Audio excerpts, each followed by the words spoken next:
Bonjour et bienvenue à une autre chronique communautaire de TVC 22. Mon nom est Stéphanie Simard.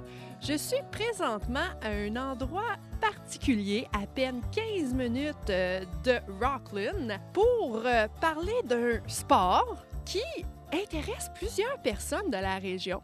Et pour nous en parler davantage, je suis avec le propriétaire qui a commencé, enfin je crois, toute cette belle aventure. Alors, je suis avec Monsieur Yves Grandmaître. Bonjour Yves, ça va bien? Oui, bonjour Stéphanie, ça va bien, merci. Alors, je ne l'ai pas dit à personne encore, mais on est où ici présentement? Oui, ben, nous sommes à l'entrée des îles Pétries, juste sur chemin Trim, juste à l'extérieur d'Orléans, à Ottawa. Et ce que je vois autour de moi, c'est un village de cabanes à pêche. Oui, en effet, le terme cabane est peut-être un terme restreint de nos jours. Il y en a qu'on considère plutôt des chalets sur glace, OK. quand on considère l'envergure des bâtiments qu'on a. Donc, c'est plus juste une petite cabane faite un peu n'importe comment. On peut avoir des choses qui sont assez artistiques. Oui, artistique, c'est une façon de les définir, il n'y a pas de doute.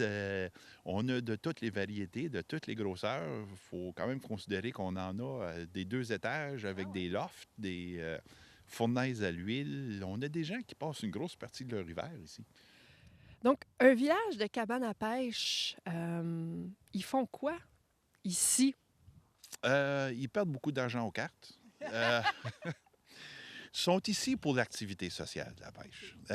Oui, ils viennent ici pour la pêche. La pêche ici est surtout très active en soirée. Mais les gens viennent ici pour aussi partager, pour se rencontrer, pour jouer aux cartes, les familles se rencontrent, ils font des activités de plein air, du ski de fond, de la raquette, du 4 roues. Et après souper, ils vont sortir, passer quelques heures sur la glace pour faire de la pêche. Qui est dans ce village-là? Donc, c'est quoi le visage du village? Nous avons une grande variété de personnalités sur place. On a des retraités, on a des gens dans le domaine de la construction quand c'est plus tranquille l'hiver. On a plusieurs familles. On a des gens du gouvernement, on a des gens d'entreprise, on a des gens de partout. Donc, c'est pas juste un sport de gars qu'on vient ici juste pour boire puis avoir du fun. Il y en a, mais c'est pas tout le monde. Ah non, absolument pas. Franchement, on encourage beaucoup les familles.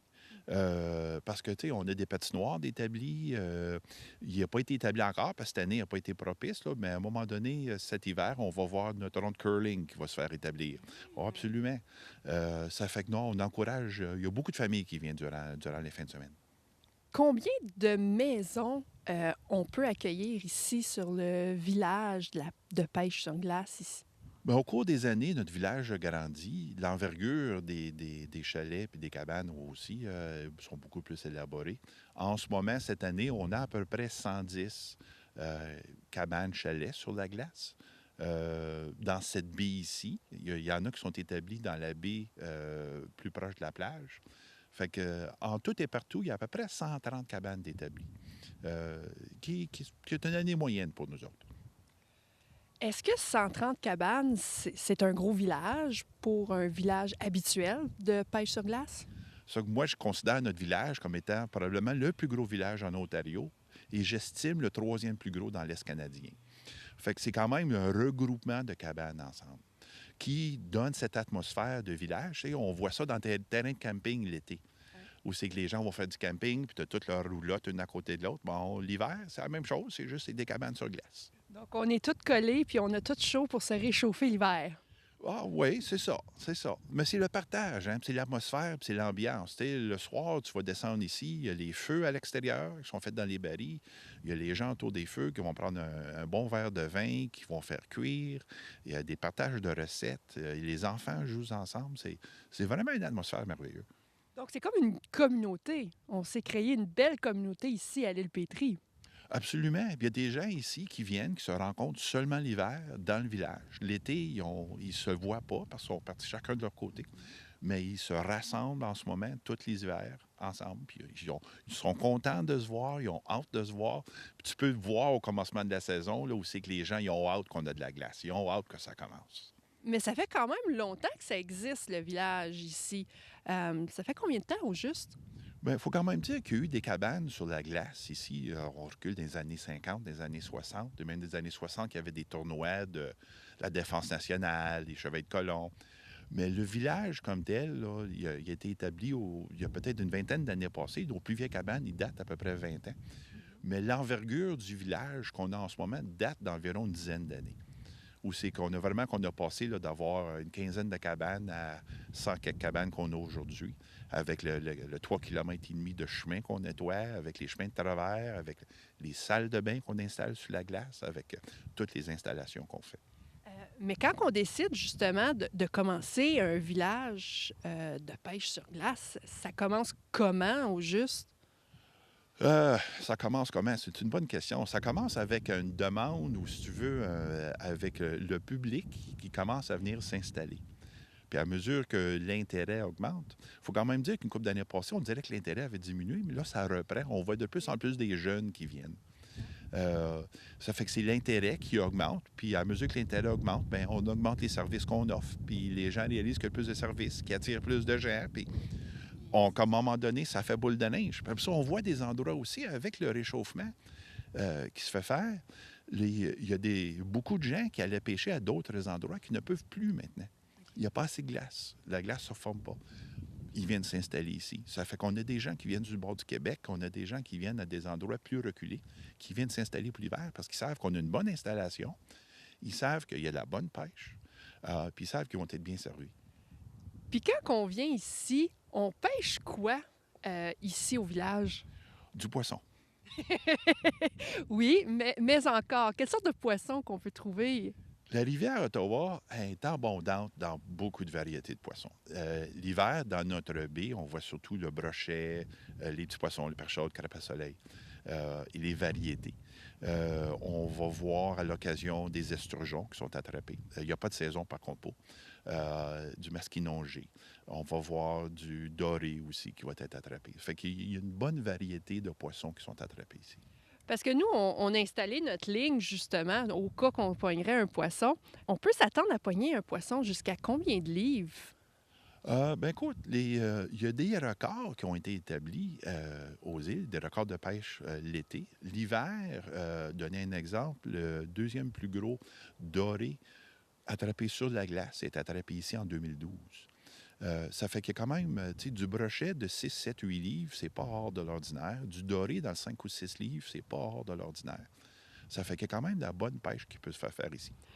Est-ce qu'il se passe des fois des espèces de concours de pêche, justement, vu qu'on est dans un village de pêche sur glace? Oui, souvent, ils vont faire, là, les réguliers vont faire des petites compétitions là, sur le qui-vive, mais on a aussi annuellement notre derby de pêche où on ramasse des fonds pour l'hôpital l'Est ontarien pour les enfants, le Puchio, qui prend place le 18 février cette année.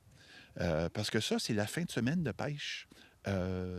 Chaque année, le gouvernement d'Ontario permet une fin de semaine, 3 jours, pas besoin de permis de pêche, que tu peux venir pêcher, qui est le 18, 19 et 20 cette année.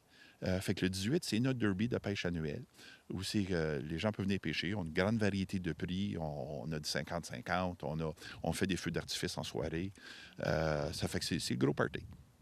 Puis, ce derby-là, habituellement, il accueille combien de personnes? Ça dépend toujours de la météo, comme de raison, mais c'est pas hors de l'ordinaire d'avoir 300-400 personnes sur la glace qui viennent le faire.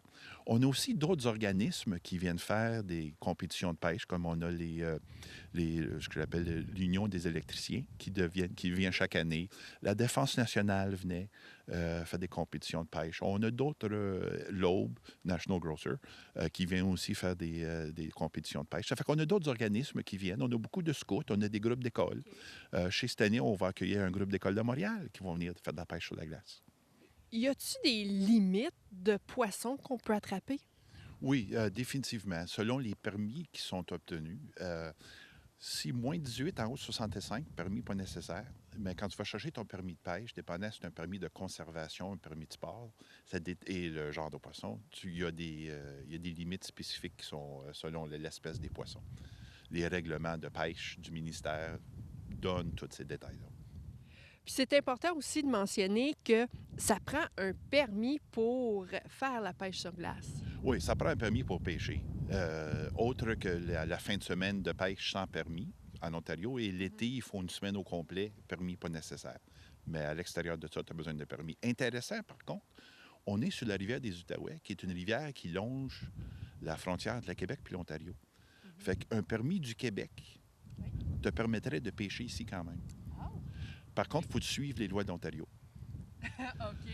Ça fait qu'au Québec, la pêche blanche, tu as droit à 5 lignes. En Ontario, tu as droit à 2 lignes. Ça fait que c'est des choses à tenir au courant, mais un permis de Québec te permettrait quand même de pêcher ici.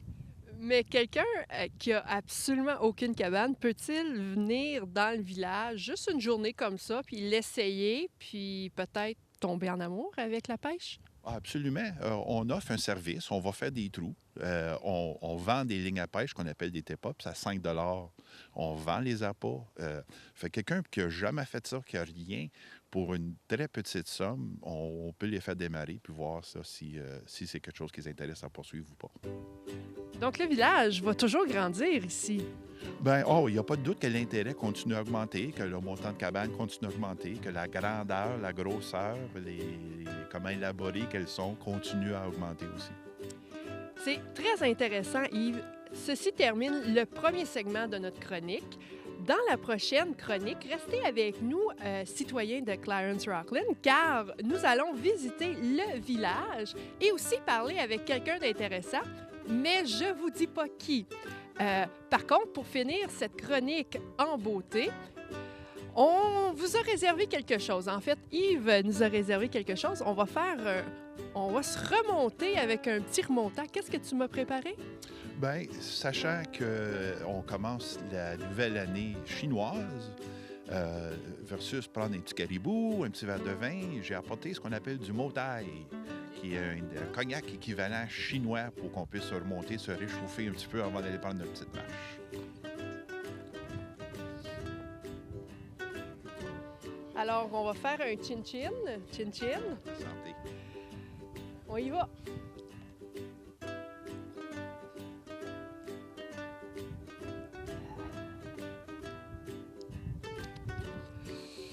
C'est pas méchant?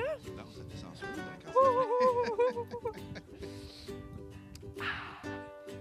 OK. La chaleur va monter. En tout cas, ça réchauffe. Restez avec nous car dans la prochaine chronique communautaire, nous allons visiter les lieux. Alors, j'espère que vous avez apprécié. Ce fut Stéphanie pour le premier segment de cette chronique communautaire de TVC 22.